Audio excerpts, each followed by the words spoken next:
రెండోసారి అధికారంలోకి వచ్చిన అమెరికా అధ్యక్షుడు డొనాల్డ్ ట్రంప్ పలు సంచలన నిర్ణయాలు తీసుకుంటున్నారు. తాజాగా యుఎస్కు వచ్చే 12 దేశాల పౌరుల రాకపై నిషేధం విధించారు.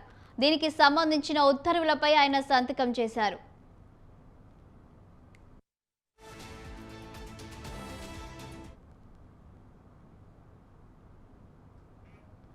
కొలరాడోలో ఇటీవల యూదులపై సీసా బాంబులతో దాడి జరిగిన ఘటన నేపథ్యంలోనే ట్రంప్ ఈ నిర్ణయం తీసుకున్నట్లు తెలుస్తుంది. Afghanistan, Iran, Yemen, Myanmar, Chad, Congo, Equatorial Guinea, Eritrea, Haiti, Libya, Somalia, Sudan దేశాలు ఈ నిషేధ జాబితాలో ఉన్నాయి. కాగా Burundi, Cuba, Laos, Sierra Leone, Togo, Turkmenistan, Venezuela వంటి మరో 7 దేశాలపై పాక్షిక నిషేధం విధించారు. ఈ ఉత్తర్వులు సోమవారం నుంచి అమల్లోకి వస్తాయని వైట్ హౌస్ అధికారులు తెలిపారు.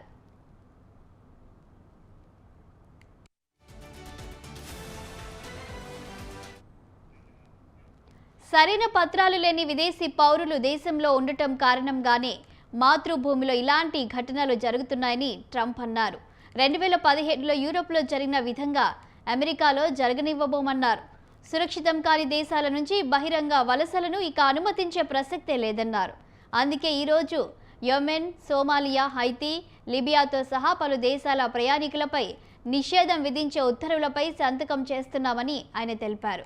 ట్రంప్ తాను మొదటిసారి పదవి చేపట్టిన సమయంలోనూ పలు ముస్లిం దేశాలపై నిషేధం విధించారు. 2017లో యూరోప్లో జరిగిన ఉగ్రదాడిని గురించి ఆయన ప్రస్తావించారు.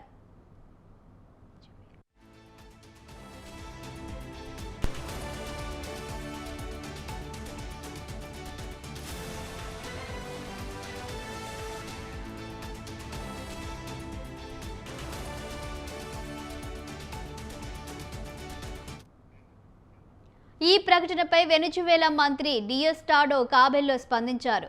యుఎస్లో ఉండటం వెనిజువేలా ప్రజలకు మాత్రమే కాదు, ఎవరికైనా ప్రమాదమే అని వ్యాఖ్యానించారు. ఈ సందర్భంగా తమ దేశ పౌరులు అగ్రరాజ్యంలో పర్యటించవద్దని సూచించారు. ఇక ట్రంప్ చేసిన ఈ ప్రయాణ నిషేధానికి చట్టపరమైన సవాళ్లు ఎదురయ్యే అవకాశం ఉన్నట్లు తెలుస్తోంది.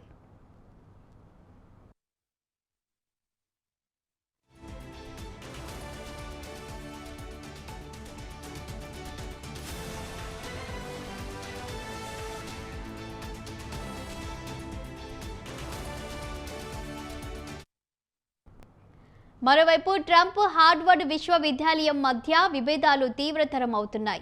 ఈ క్రమంలోనే తాజాగా ట్రంప్ మరో కీలకమైన ఉత్తర్వులపై సంతకం చేశారు. ఆ యూనివర్సిటీలో చదవాలనుకునే విదేశీ విద్యార్థుల వీసాలను పరిమితం చేసే ఉత్తర్వులవి.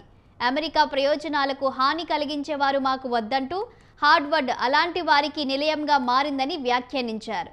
అయితే ఈ తాజా ఉత్తర్వులు హార్వర్డ్ విశ్వవిద్యాలయానికి మాత్రమే వర్తిస్తుందని, దేశంలోని ఇతర సంస్థలకు కాదని యుఎస్ విదేశాంగ శాఖ పేర్కొంది.